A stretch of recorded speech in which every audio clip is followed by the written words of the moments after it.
What's up, schoolmates? Ayan, so gulat kayo, no? It's been a long while Right. since, kailan ba tayo nag-outdoor? Never pa, no? Actually, this is my first time doing an interview outdoor. Oo, kasi diba nga? Yes.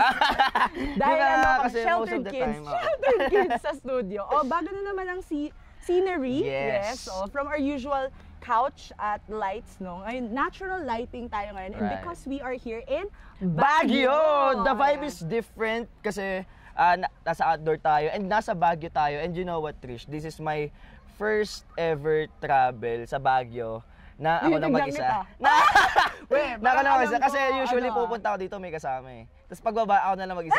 Nag-solo trip. Kasi may Baguio curse kasi, naniniwala ako doon. Baguio curse? Ano mo? Yung Been there, done that. Ikaw din ba? Oo, ako din. Pupunta ako dito, may kasama ako. Oo, ano ako doon, kala ko, kami, team building kami, pagbaba namin yun. Solo searching na ako. Actually, grateful pa nga ako kasi yung park na to, yung nakikita nyo to, nasa botanical na to, hindi namin to napuntahan. Kaya medyo nakangiti pa ako. Wala kasi akong may memories ako dito. Ayun! Parang umiiyak ka na. Wala, kaya mo to. The joke. So yun nga, the vibe of this place is so serene. And syempre, dahil nga nagsusolo, searching tayong dalawa. So, di ba, since solo searching tayo, di ba?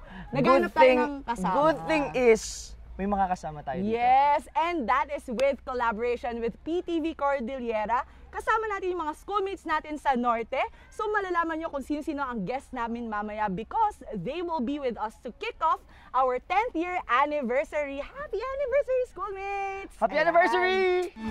Isigaw ang tinig mo, ihayag sa buong mundo ang karapatan, kalayaan. Buksan ang isip mo, kaalaman ang yaman mo sa karapatan, kalayaan.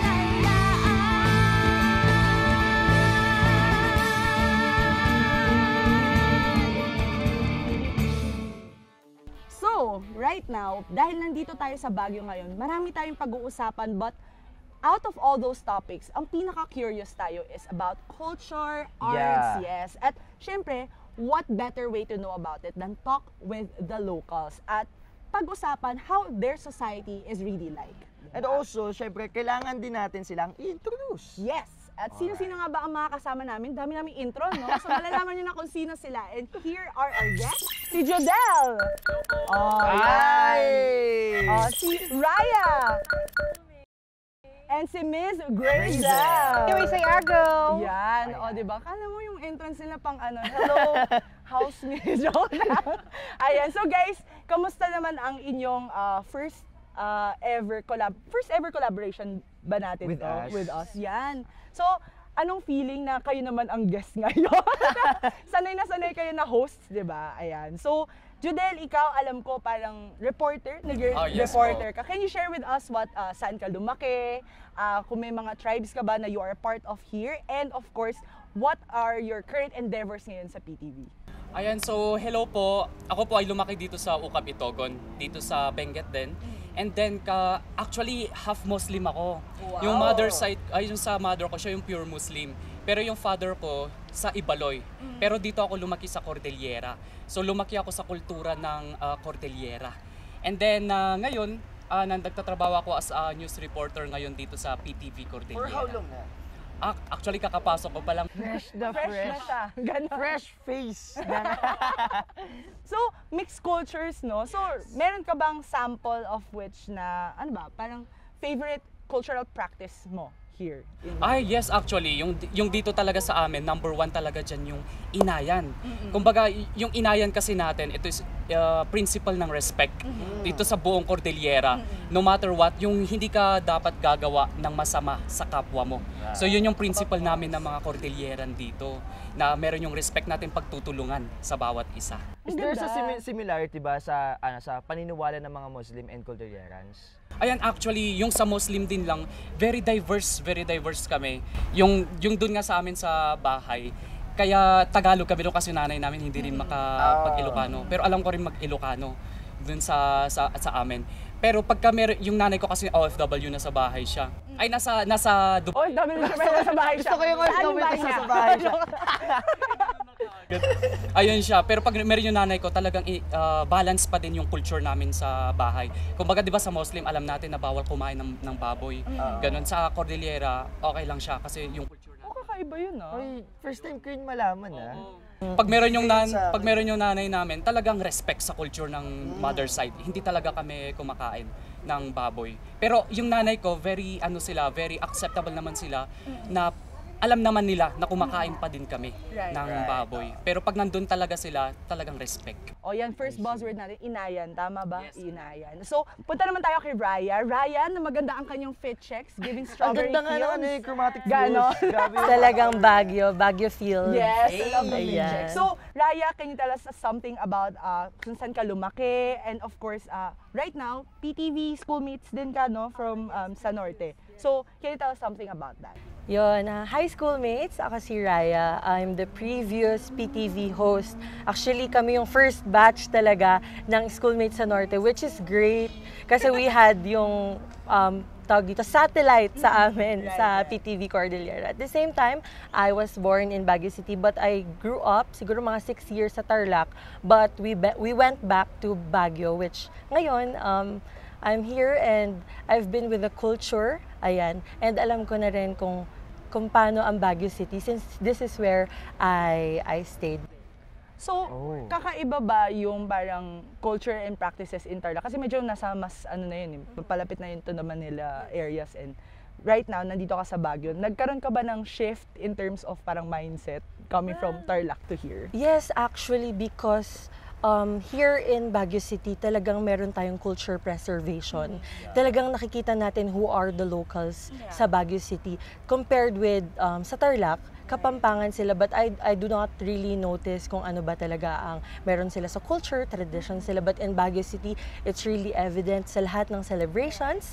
Kahit even in school, involved ang attires natin, involved ang practices, ang values ng mga Cordillerans. Ayan, it's really seen here in Baguio City. Kakaiba yung niya, no, mindset shift niya. But I would say na it's a good feeling din na medyo malapit sa Manila, then umakyat ka here. You're still able to see that stark difference and incorporate it into your daily life. Kasi yung iba culture shock. Di ba yun yung tawag? Meron ako noon. Meron ako. Actually, when I moved here during high school, talagang na-culture shock ako. May mga terms na hindi ko alam. The way they speak, ayan, nagugulat ako kasi different maraming languages ang meron dito. Hindi lang siya Ilocano. Marami tayong malalaman from them na iba't ibang languages dito sa Baguio City since it's a melting pot. Pero lahat ng culture, kahit nandito yon, it's preserved talaga ang culture. Love that. Good thing kasi talaga, sabi niya nga, na-mention niya kanina, diba? Even sa schools, pinapractice yung mga ganong gawain. Sana So, even yung mga bata pa lang, alam na nila how to preserve their culture and traditions. Right. At saka parang properly ingrained yun to them. And of course, wag natin kakalimutan dahil nabanggit nyo na yung little snippets of what we would like to talk about. Introduce naman natin ang ating expert. Expert din sa fit check natin today, guys. Please admire Miss Grazel. Hi, Miss Grazel. Hi. Dahil same din yung tanong namin sa kanila, do you have any cultural tribes that you are part of here? And of course, kung may mga orgs ka na kasapi ka, no? And other errands. Yeah. Errands? Yes. Kasi parang narinig ko kasi parang she did lots of gigs pa. Nag-gigs. Oo nga, medyo multi-talented din yung mga Diba? guests natin today. Miss Grazel, go ahead. Ako naman, I was born and raised sa municipality ng Mangkayan within Benguet. But I am a full-blooded taga-Mountain Province. So, talagang tubong dito sa Cordillera talaga. Nag-host din naman ako sa PTV din. Ang focus dito is to showcase yung cultural people, culture, and of course, yung mga spots na nakikita natin within Cordillera. And it is our pleasure na ipakita sa buong mundo, hindi lang sa TV, sa social media, but to all, na this is we. This is we Igorots Cordillerans, and we have this unique culture and tradition. Yun, I love it. Yeah. Pero share nyo naman sa amin, Miss Grazel, ano nga yung pangalan ng show ninyo? Ang show natin sa PTV is Ifon Talk. Ayun, love that. Okay, so, go, ikaw muna. Gusto kong malaman kung ano yung ginagawa nila sa Ifon Talk. Yes, Oo. okay. So, Can you please, ma'am, share more about Ifon Talk? Kung ano po yung... Yung Ifon Talk kasi, parang Ifon Talk from the term na taga-Bontoc ako. Ang tawag kasi nila sa mga taga-Bontoc is Ifontok. Pero yung talk na yun, since talk show naman yung ginagawa natin, yung talk pinalitan ko ng talk na salita para Ifontok. So parang ano siya, parang talk show siya. We invite people, we invite individuals para i-share nila yung ideas nila regarding the culture from the tribe. They are, and of course, yung mga nasi-share nilang stories ng life na nakapagbibigay ng inspiration sa kagaya naming mga Cordillerans. I love that. It's like a personality talk show, no, where you highlight the lives of personalities here in Cordillera. So, speaking of which na, we've talked about personalities, culture, no. So, simulan natin. How do Baguio Benguet locals treat yung, for example, yung mga galing sa baba? Ano ba yung way nila of expressing welcome? Yung mga ginagawa naman kasi ng mga Cordillerans is yung ugali nila is napaka-hospitable. Lalong-lalo na pag mga tourist ang aakyat dito sa Baguio, napaka-welcoming ng mga Cordillerans. Nakikita natin yan pag may mga events. They treat them as special person, special individuals. Yeah. So, actually, when you talked about being hospitable, parang iba-iba kasi yung way of expressing that sa iba't ibang parte ng Pilipinas, 'di ba? Yeah. Iba-iba yung pag-welcome. Way na pag-welcome. Oo. Okay, gaya nung sinishare mo kanina off-cam, 'di ba? Iba rin 'yon. Pag-treat ng VIP, 'di ba? Yeah. Dito naman I think we can attest na we all felt like VIPs when we went up here in Baguio. So, meron kaya tang tanong kanina, James? Actually, I have questions. So, yung na-mention sa na-mention yung about sa culture and ethnicity. I just have question kay Raya and Judel na ano kaya yung mga dapat iwasan ng mga tao or dapat malaman ng mga tao about sa ethnic terms or practices. Kasi syempre, sobrang importanteng galangin yung mga differences ng bawat isa. No? Especially ngayon na Lalo nasa na Baguio sinabi tayo. niyo yung inayan. Yes, kanina. also. Oo. Para maiwasan din yung cultural appropriation, di ba? Oo. So, napaka-importante na malaman natin yung ethnicity ng bawat isa and yung mga practices. Well, here in Baguio City, nasabi ko kanina that we are a melting pot. So maraming iba't ibang groups ang meron dito. So, para sa akin, some misunderstood that all of the groups here can be called Igorot. Yeah. Right. So, the proper term, the ethno-linguistic term na tama para dito is Cordillerans talaga. Kasi not everyone recognize themselves as Igorots. Hindi lahat tinatawag na Igorot. For them, some of them, it's offensive. Pero the safest term that we could use talaga is Cordillerans. Ayun naman. Take note of that, schoolmates. Oo, kasi I think even yung mga tao nasa baba, that's what we call them, di ba? Yung mga nasa Manila. Taga-baba. Oo, taga-baba, di ba? Yun, tama. Kasi one of the misconception din talaga yun eh. Na sinasabi nila na, so akit ka sa Baguio, makikita mo yung mga Igorot. Hindi lang naman sila. Yun nandito, no? So, a lot of the people or cultures here are Cordilleran. So, that's a nice term that we should know also. Yeah. After niya sinabi na we should call everyone here as Cordillerans, can you give us a brief parang introduction? Ano-ano nga ba yung mga tribes or ethnicities na nandito na tinatawag nating Cordillerans? Kung hindi para lamang hindi siya sila mga ma-generalize. Igorots, sino pa ba ang mga nandito? Dito sa Baguio, there are lots of tribes na andito. Yung iba na dito na nakatira, dito na pinanganak, dito na lumaki. But known na kasi yung sabi ni Sir kanina, ang Ibaloy, Kankanaay, Kalanguya, Ibontoc, Ifugao. May mga yung mga 7 provinces ng Cordillera, andito na po sila. And alam natin in one, like for example ang Benguet, there are tribes na Kalanguya, Ibaloy, Kankanaay. So in every provinces dito sa Cordillera, hindi lang iisa ang tribe. Yeah. So it's there always like a mix. Yeah, mix talaga. So in general dito sa Baguio, andito lahat ng tribo ng Cordillera. Yes. Iyon. So, in terms of parang differences of practices, meron bang way to differentiate ang Kankanaay sa Ibaloy, sa Ifugao? So, is there a way to differentiate them? Siguro ang nakikita lang natin when it comes to culture, pagkakaparehas din naman yan eh. Yung way lang, for example, on playing gongs, magkaiba-iba. Iba-iba yung the way na to play yung mga gongs. And of course, yung language. There are lots of languages dito sa Cordillera. Hindi lang iisa, hindi lang Hankanaay, hindi lang Ilocano, marami pa. How about sa attire, ma'am, and practices? Mayroon din po bang differences yung bawat tribes po na na-mention ninyo kanina? Exactly, there is. Kasi iba yung kasuotan ng mga taga-Ifugao, iba naman ang kasuotan ng taga-Mountain Province, iba naman ang kasuotan ng Benguet. Apayaw, magkakaiba talaga. Doon mo makikita na in every tribe, may nakaalat na different kind of culture or clothings na para talaga sa kanila. Ang ganda kasi na mention ni ma'am kanina na sobra dapat nating i-digest as Gen Zs, no? Na dapat nating malaman. And my second question would be, parang, kamusta naman po yung participation ng mga Gen Zs and their knowledge about these local practices? Kamusta naman po yung mga ganun? Yes, anyone can answer. Yes, let's go Gen Z. Naki-join. Gen Z, give. I sense an Oh, age kasi gap. parang ngayon kasi, di ba? Wag mo simulan. Wag mo akong simulan. Go, Judel. Ayan, so yun nga, sa Gen Z naman, talagang naipapasa natin siya kasi unang-una pa lang sa education natin, namomold na. Kasi sa lahat ng mga paaralan natin dito sa Benguet, talagang meron yung mga cultural groups sa mga school.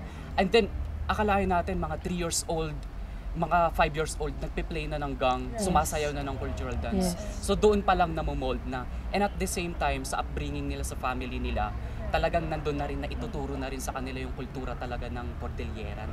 Yun siya. And then yung sa mga age naman natin ngayon, I think talagang nakikiparticipate pa rin sila. So despite na medyo modern, medyo tech-tech na tayo ngayon ganun, pero at pagka sinabi mo na sasayaw talaga, for example, tayaw, meron yung tayaw natin, talagang alam nila yan, talaga naka-engrave na sa sarili nila kung ano yung kultura. Kumbaga pag may tayaw dyan, alam na nila yung step, sasayaw na at sasayaw sila dyan. Kaya meron nga yung social experiment na nangyari ng vlogger, kung napanood nyo dito sa Malcolm Square. Nag-play lang siya ng doon, ng music, ng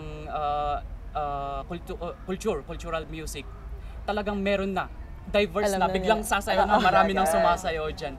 So talagang naka-engrave talaga siya. Alam mo, sobrang importante talaga ng culture and arts education, lalo na sa mga kabataan. As a Filipino artist. Yes, as a Filipino artist. And kasi ako, BCAED ako, Bachelor of Culture and Arts Education ako. So, sobrang importante talaga ng mga eduk teachers na nagtuturo ng culture and arts to transmit our cultural heritage, lalo na yung tangible and intangible things natin, especially lalo na sa mga kabataan na masyado nang babad sa modern technologies and such, 'di ba? Parang they tend to think other things rather than their cultures itself. So napaka-importante talaga na sa bata pa lang alam na nila.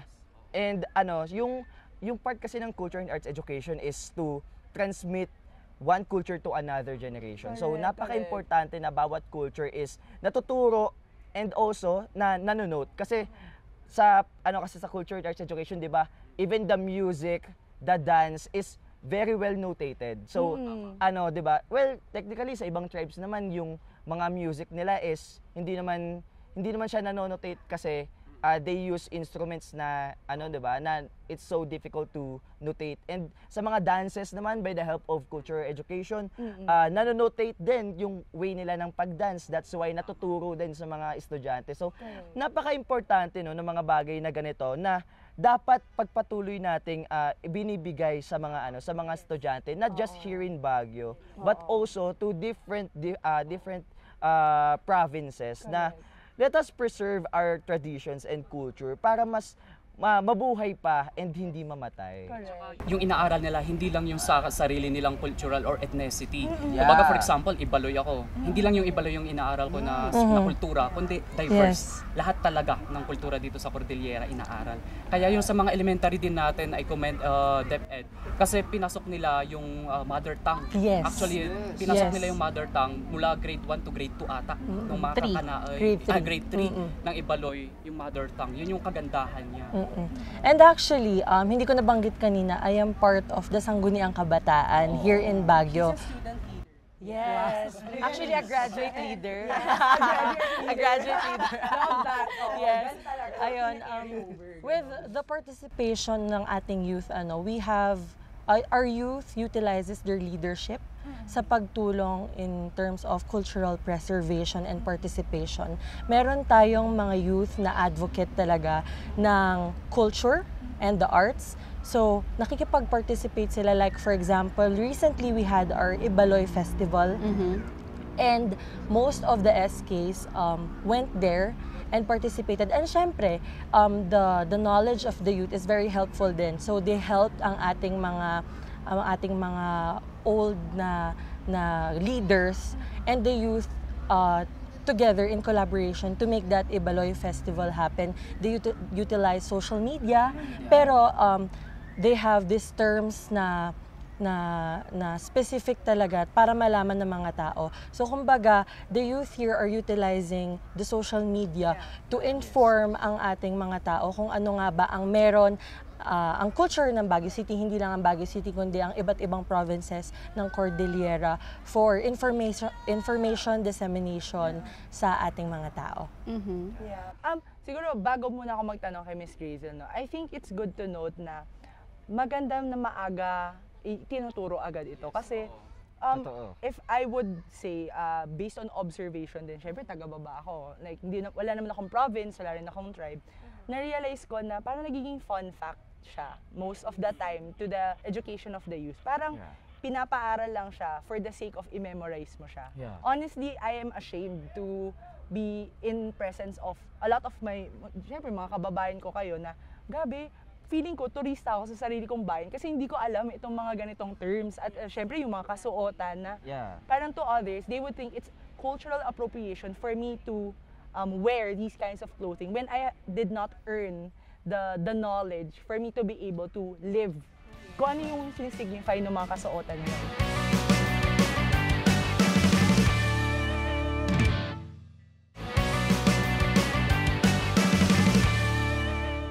May isang observation din akong napansin, or I think not only the crew, no, sila din napansin din nila to nung umakyat kami. Sabi nila, parang, shucks, grabe sa Baguio, no, parang konti na lang ang lokal. Parang yun yung term nila, na parang ang daming taong hindi na taga Baguio, pero nandito nakatira, dito namumuhay, dito nagtatrabaho. So, does that contribute to the term being a melting pot of the culture of the North? Ano yung natin dito, opinion natin tungkol dito? Is it a good thing or is it a bad thing? Or is it even true na onti na lang ang lokal dito sa Baguio? Actually, that is very true. If only the government wag masyadong mag-focus na lang on people or the tourists coming up from Baguio, to give time for the locals, to bring out kung sino ba sila. Honestly, yung mga observation nyo, there are lots of observations na ganyan. Pero pagpasok pa lang natin dito sa venue na to is that's really the reality. The reality, the observation is talagang ganyan na. So, paano natin ipapakita kung sino tayo? Kung tayong mga locals don't have the time to come out para ipakita ang ating mga kultura at ating mga practices. 'Di ba? Kasi, honestly, it's so very sad to say that dito sa Baguio City, there are lots of spots now nawawala na yung identity ng Cordilleran, ng mismong Ibaloy. Kasi Ibaloy actually ang taga rito. Nawawala na. There are some spots na as in nakikita mo na is foreign adoptions, hindi na siya nakafocus sa culture. And hopefully, the government will do something about it para makita at maipakita pa ng mga locals kung ano ba talaga ang totoong identity ng Baguio City. At kung sino ba talaga ang mga andito sa Baguio City. Kasi honestly, totoo yung observation nyo. Yeah, and to add on that po, no, with ma'am saying that it's hard to showcase yung ating mga culture if hindi talaga siya nape-preserve, kung hindi tayo binibigyan ng avenue to showcase kung ano nga ba talaga ang culture and traditions. That's what's good with what I knew recently, that we are involving our IPs in the Yes. government. Ngayon po, we have our IP representative councilor. And ngayon po, the city is mandating that we have IP representatives in per barangay. Ayun, dahil hindi lang naman ideas ng barangay council ang meron niya. Mas maganda talaga kung may expert na makakapagbigay kung ano ang kailangan ng ating mga IPs, kung ano nga ba talaga ang kailangan nilang kailangan activities, kumbaga, ng IPs natin per barangay and in the citywide level. Kaya magandang meron tayong representatives who are representing the IPs per se para ipakita kung sino sila at sabihin, magbigay boses kung ano ang kailangan ng ating mga IP. Mas maganda yun kasi mahirap mag-create ng rules, ng regulations at ng mga programa pag hindi mo naiintindihan ano ba talaga yung kailangan ng mga Yes, tao. Tama. exactly. Parang paminsan, syempre, always in the best interest naman tayo of the people, but we always should seek counsel on people who understand what the culture is. Kasi parang, syempre, sorry, like, unpopular opinion. Pero parang laging, for example, sa mga taga-baba, alam nyo to, schoolmates, ano ang programa ng SK sa baba? Pageants, Yes. basketball. How are we integrating culture if we're not able to understand ano ba Yes. yung importansya ng mga programang ganun? Hindi naman ibig sabihin na taga-baba ka, hindi mo na agad aalamin kung ano yung mga kultura ng iba't ibang ethnicities dito sa That bansa. is why Exactly. here in Baguio City, we make sure that activities of the SK involves culture. We are doing sa youth natin, nagpapa-cultural dance tayo, and even in the city level, naglalaban ang iba't ibang barangay na may representatives na IPs from their own barangay with their cultural dance. Yung pagong playing natin, the chants and everything, we're incorporating culture in our activities. At saka, Go. Yes, tabi ka Yes, muna. sige. Si Judel. Di pa ako tapos. pati na rin sa world ng pageantry. Dito sa Benguet talagang naipapasok siya. Ethnic attire. Talagang hindi yan nawawala. Yun, hindi siya nawawala sa pageantry natin dito. And then yung mostly nga sa mga production number ng mga candidates natin, yung mga cultural dances. Chants and dance. Yes, Oo. yun. Hindi talaga mawala. Talagang na-incorporate talaga doon. Actually, sobrang laki talagang tulong ng ng mga sangay ng gobyerno para Correct. mapatatili yung tradisyon na nakasanayan ng mga bawat tribo. And especially, 'di ba, mayroon ditong Panagbanga Festival. Ayun, napaka-importante rin nun para sa buong Cordillerans kasi 'di ba, parang it symbolizes the whole Baguio. So parang every year inaabangan siya ng lahat. So by the help of the government, syempre patuloy siyang umuusbong at patuloy pa rin siyang nakikilala. Ayun yung pinakamaganda doon. Pero ang question ko lang is, were there changes in Cordilleran society due to generational trends or gaps? Oo, kasi when you talked about youth leaders and then Yeah. also supporting your older or elder leaders here, meron kayang parang loss in translation siguro because of generational gap? Parang meron bang ganong instance, and how, if ever, do you have initiatives here na you're able to help bridge that gap? Yeah. For me, there is really a difference. Yeah. Unang-una dyan is yung mga, when it comes to leadership, kasi yung mga mas older than us na mga leaders that they know more about our culture, our tradition, yung mga ginagawa natin, yun ang dapat pag-aralan ng mga new leaders or the youth. Yes. Kasi actually, yung transition, hindi dapat kasi mawala yung culture and traditions, Siguro, let's use the word na lang fusion, to balance na lang yung culture natin at saka yung mga modern ngayon, Kasi minsan, like for example, yung may generation kasi ngayon, they use, like for example, bahag. Alam natin na yung bahag is ginagamit yan ng mga lalaki. Pero ginawang gown. And sa tingin ng mga Cordillerans, hindi yan acceptable. Why? There are weaving materials or may mga inable na pwedeng gamitin as gown. Hindi yung gamit ng lalaki gamitin mo. Yes. Very unacceptable. There are like this, or example, ito. Pwede. Yeah. Like this. Ito yung mga pwedeng gamitin for the gown, bolero, or like this. hindi yung talagang, yung bahag kasi is, alam niyo yung mga gamit kasi, very sacred yan eh. Tama. Very sacred. Kaya minsan, we do not blame yung mga elders who speak against yung mga generation ngayon kasi hindi nila naiintindihan. Alam naman natin yung mga kasuotan ng Cordillera, there are meaning. Lahat ng nakalagay doon, beads, lahat ng design, they have all meanings. So yun dapat. So yun nga yung difference ng mga, yung age gap, yes, there is. Totoo po yan. May follow-up question ako kasi dahil maraming ang hindi na lokal dito, mga turista, di ba? Would you Cordillerans consider it offensive if a tourist, say like a foreigner, suddenly wears your ethnic wear? Kasi syempre, yung iba, they consider, oh, it's something that I can wear because it looks great, it feels that I am one with them. Would you consider it offensive or is it something na, ay, okay naman? Kasi di ba may ganun na video wherein they asked na, sample lang guys, so in Ongpin, in Chinatown, he wore like a Chinese garment.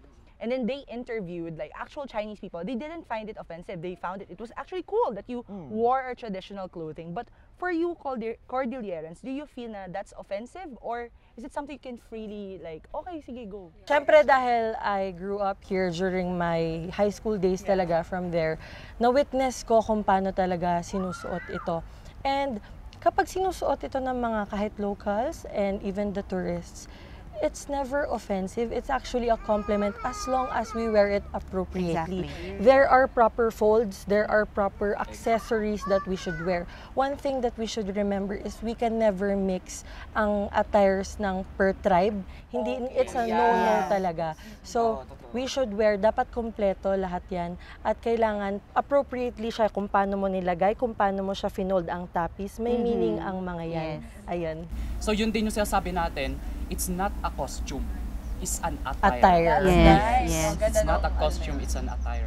I also have question. So, Yes, what is your question? may question na kasi Follow up syempre, mo. 'di ba, very relevant din to and broad na to sa alam na to ng lahat. Yung sa may gender identity naman. How about Ayun, okay din yun. how about those people that they consider themselves as trans man, trans woman paano na pala magsusuot yun? po ng mga ganong garments? Ano naman po yung take po ninyo doon? Sa isyong ganyan naman, hati.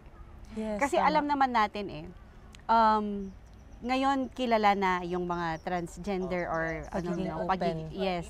Open na actually. Yeah. Pero hindi natin maaalis in some areas dito sa Cordillera, hindi pa rin acceptable.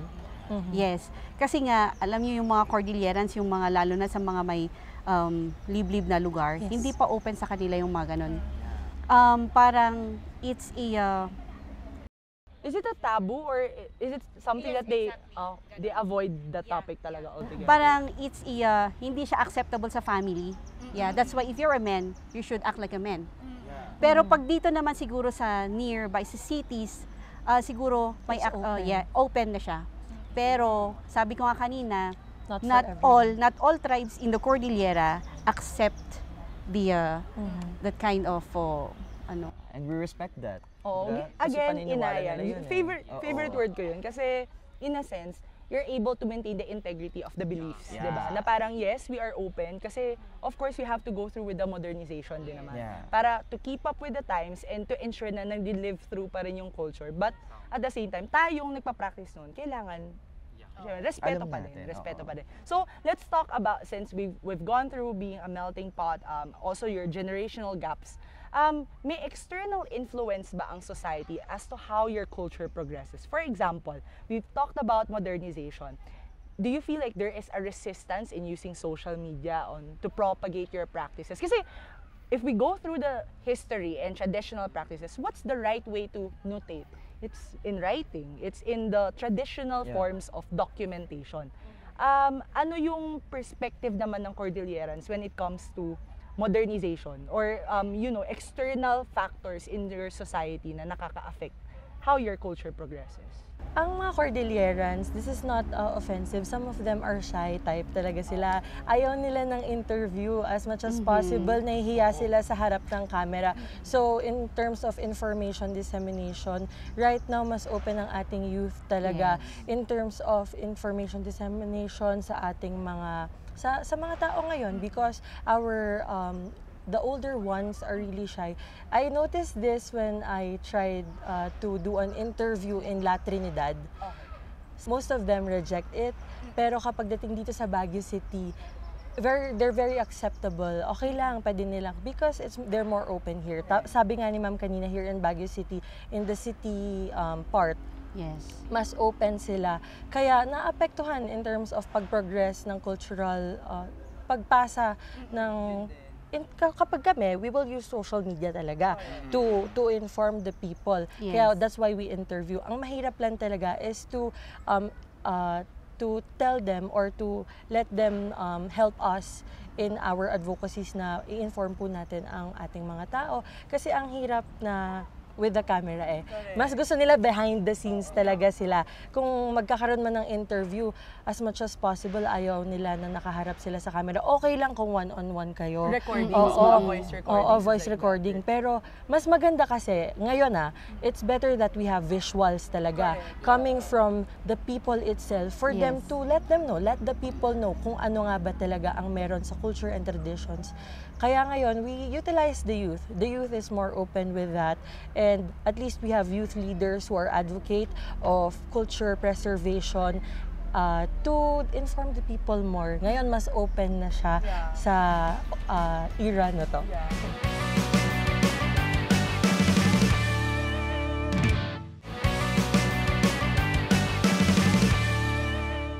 Meron bang mga dying traditions or practices ngayon na because of some reasons? If meron po, ano po kaya yung mga dahilan kung ba't nangyayari yung mga ganun? Alam ko medyo mag-agree si Ma'am dito. Yes. Sa Mambunongs natin kasi, yung Mambunongs natin is ito yung mga older people, yung mga lola, lolo, na kasi mayroon yung time ay talagang sila lang dapat yung kumbaga mag-lead ng ritual. Hindi kung sino-sino lang. Yung ngayon kasi, iilan na lang sila. Kumbaga, hindi na nila naipasa sa generation nila. Kaya kami sa amin, meron yung mga part talaga sa ritual natin. Like for example, yung atang. Hindi naman pwedeng ako yung maglilid noon. Kasi, Can you tell us what is Mambunongs and Atangs? yung Mambunong mas up lang yung alam ko, pero mas elaborate mamaya. Yes. Yun talaga. Nakatawa kay Ma'am Grace. Kumbaga siya yung maglilid ng ritual, ng prayer kay Kabunyan. And then yung mga unseen natin. Kasi meron din tayong talaga yung kultura natin na yun. Kumbaga, yung sabi ko nga kanina yung atang. For example, meron yung atang. Talagang sila yung tinatawag namin, yung mga Mambunongs natin. Kasi sila yung may alam ng way and then the process. Kasi hindi siya basta-basta.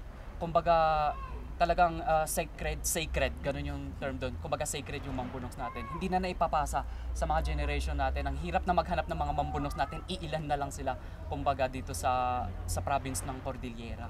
Alam mo, that's why sobrang importante talaga ng mga researchers nowadays. Lalo na yung may mga namamatay na traditions and cultures or practices.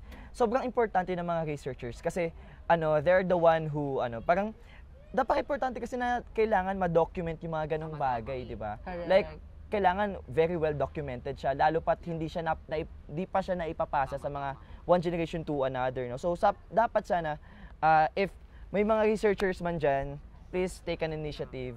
Yes. Actually, I just want to comment before magsasalita sila. I just want to commend the local government of Benguet na i-launch ang Encyclopedia ng Benguet.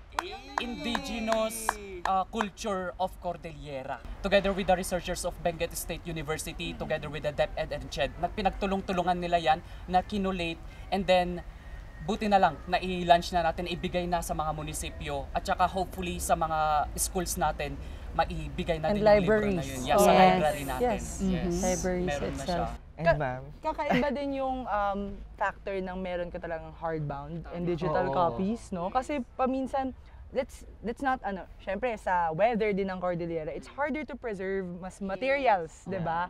So mas mahirap kapag paper or hardbound copies lang yung meron tayo. Miss Grazel, to expound lang dun sa sinabi ni Jodel, no? in terms of dyeing practices, is there a way na yung fusion can help with the bridging the gap?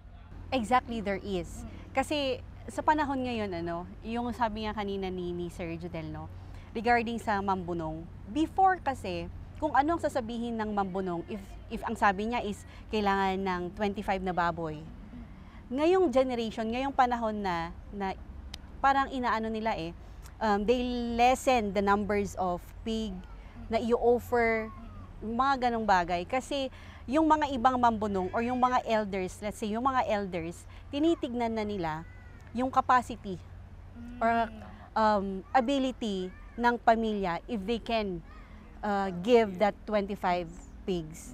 So mga ganong bagay na yung fusion, binabalance. Paano pag yung pamilya hindi nga talaga kaya, di ba? Yes, there is consideration. So, yun nga papasok yung word na fusion, ibabalance niya, yung andun pa rin yung mga ugali or yung kultura, pero hindi na yung like before na mahirap, na alam nyo yung parang, ang tawag namin dito is medyo hindi kayang ibigay or ilabas ng mga tao. Ngayong panahon, at least, binigyan na nila ng pansin yung mga dapat i-consider, dapat na bigyan pansin na is it proper for this individual or is it a mandate na ito ibibigay, mga ganong bagay. I think doon mo rin makikita yung progression ng isang culture. Kasi dati, parang kailangan by the book. Kung ano yung inilagay sa ritual, ito yung susundin natin. But because of, syempre, practical reasons and also mas napapakita din yung malasakit, ika nga, dun sa mga lokal. Of course, if we have beliefs or faith in this in gods, no, or in religion here in Baguio, parang mas doon mo makikita na nandun yung malasakit sa tao. Na yun din naman yung gugustuhin ng mga relihiyon na yun, no, na maging mas makatao yung maging kultura natin para mas mag-progress at malaman din ng younger generations na ay applicable pa rin sa amin itong kulturang to. Doon napapasok yung binadang. Yung binadang na yun is, alam mo yung there is malasakit, yung nagtutulungan ng bawat isa. Yun ang isang ugali ng mga Cordillerans na hindi talaga mawawala. Alam mo yung mga tulungan na kahit ikaw andun sa abroad, pero pag yung isang pamilya nangangailangan ng tulong, they will send you. At sa isang event naman, kung may mga event or may mga, like for example, may patay, may kasal, you know, people come together and help. Yun ang tinatawag naming binadang in any event na they are not asking anything in return. They will just help. Ang tawag doon sa mga taga-baba ay bayanihan. Exactly. Iba-iba yung terms, pero same yung values ng lahat, diba? So parang sana we come to an understanding na hindi ibig sabihin medyo weird or foreign sa ating pandinig yung mga terms na ito ay hindi na rin natin aaralin. So I really love the fact na na-inject nila yung mga ethnic terms nila dun sa episode na to. So Judel, back to you. Meron ka bang mga nais i-mensahe sa mga schoolmates natin nanonood or any activities that you wanna plug? So sa atin dito sa Cordillera, unahin ko muna rito sa Cordillera, yung mga Gen Z, yung mga kabataan natin, wag natin kakalimutan na i-approach din yung mga elders natin, mga lolo, lola natin, kasi sila yung may alam ng mga kultura natin dito. Wag lang tayong magbase sa internet, kumbaga search lang kung ano yung laman doon, yun na yung papaniwalaan natin, yun na yung i-apply natin. No. Kasi hindi lahat ng mga kultura or alam is na ipopost, na ilalagay sa internet. Dapat i-approach din natin yung mga elders natin. And then, not only here in the Cordillera, but also sa lahat ng mga schoolmates natin na nanonood sa saan mang lugar na magkaroon tayo ng proper knowledge and research sa lahat ng mga pinupuntahan nating lugar about their culture and also to help na maipromote din yung culture ng bawat lugar na binibisita. I love that, Judel. Okay, pasa, Raya. Okay, first ka, second ako ngayon. Alright, so hi schoolmates, once again. I hope na marami kayong natutunan sa amin, marami kayong nalaman na bagong terminologies at the same time. We would like to remind ang ating mga schoolmates that we should respect kung nasan tayo. Ayan, when you're in the place or when you're in their home, let's learn to study as well. Since you're traveling, if you travel here to Baguio or let's say Cordillera, let's learn ang ating kultura, especially here in the Cordillera, that we value cultural preservation. And tama yung sinabi ni Judel kanina, no, na mas maganda if first hand po natin nalalaman ang mga kaalaman na ito. Kasi if we do research, hindi natin alam kung sino nga ba ang researchers. Mas maganda if you ask the locals. The locals will answer in a nice way too. So, ayun lamang po, and I hope that marami kayo natutunan sa amin, schoolmates. Yun yung mga talaga, mga batikan nating PTV Gusto ko yung mga ganun talaga eh. And last but not the least, she's giving. Go, Miss Grazel. Ayan, ang gusto ko lang sabihin, of course, our culture is our God-given identity. So, we should be proud of it kasi doon tayo nakikilala. And of course, gusto ko lang i-plug, support our shows, Ifon Talk sa PTV Cordillera, and of course, sa Radio 98.7. Alam mo, sobrang fun ng episode natin ngayon. Kasi marami akong natutunan at marami akong nalaman na gustong i-share sa mga schoolmates natin ngayon. One thing I learned sa episode natin today is, our culture is our spirit. Kasi parang nakatanim na sa puso, sa buhay natin itself, yung kultura natin na dapat nating pagyabungin at panatilihin. Correct. That's why sobrang importante rin talaga ng Bachelor of Culture and Arts Education. Yes, na sana plug na suportahan. Na sana suportahan ng gobyerno. Kasi siya, pasimula pa lamang yung course na to para sa mga edu courses, no. Pasimula pa lang siya, I think parang 5 years pa lang umuusbong yung course na to, na sana magpatuloy pa sa future, no? Kasi napakagandang course para sa mga future educators na ituro rin kung ano ang kultura at kung ano ang arts na sa isang tribo o kinabibilangan nila. Yun. Okay, so ngayon naman, sa akin, ang main learnings ko can be summarized in 3. So, culture, people, environment. Parang what makes a culture progress is what its people does, 'di ba? Na parang if you are able to educate in a manner na progressive with the times, if you are able to keep up with the times, magpo-progress din yung kultura na meron kayo. At the same time, mahirap din kasi na sabihin na itong uri ng kultura na meron kami ay para sa amin lang. I think culture is meant to be shared, but at the same time, it should be done with respect. 'Di ba? Mahirap intindihin pag hindi mo inalam, 'di ba? 'Di ba? Mahirap na sabihin natin na ito ang mga programang dapat para sa inyo, pero hindi ka naman involved para intindihin kung ano yung kailangan ng mga tao. And at the same time, when we say summer capital, melting pot of the north, we always think about Baguio City. We think about the tourist spots, but we forget na ang tourist spot ng Pilipinas ay ang mga tao. Diba? Na being hospitable, showing you how the ropes work, diba? Magandang alamin na yung environment natin plays a huge role as well on how we feel as Filipinos. So dapat pagyabungin natin, i-preserve natin yung mga practices na nandito sa Baguio, yung wag magtapon sa tamang lugar, ihiwalay yung mga basura na meron tayo. That's not something unique that should just be in Baguio. It should always be across the Philippines. And it also goes to show that their culture respects environment, it respects nature. And I think yun yung dapat natin incorporate as Filipinos. Mahalin natin maging makadiyos, makatao at makakalikasan. And with that, batiin natin ng happy birthday si Direk Pedro Sikat! Pakita mo kung sino Sobrang ka. pogi ng director namin, guys. Yun. Siya Happy po birthday, siya. Direk! Dito. Schoolmates, love you so much. Yan. Thank you so much, Thank you so much, Direk. Direk. So, more sessions with sessions!